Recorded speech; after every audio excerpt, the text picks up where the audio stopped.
E presentiamo la quarta serie in 1 Alessandro Novembre, in 2 Lorenzo Chiavegato, in 3 Mattia Benettollo, in 4 Andrea Pestrine, in 5 Pierfrancesco Artioli, in 6 Luca Brazzale, in 7 Atos Manzani, in 8 Simone Girardi.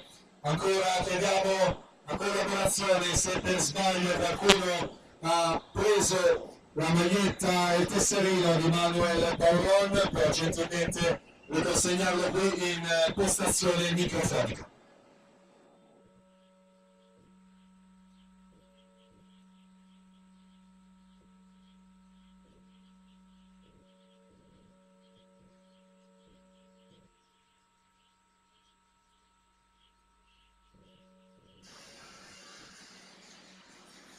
Epilogo anche di Serie 5 maschile, categoria ragazzi, 58 e 11, Jacopo Pengue dalla quarta corsia.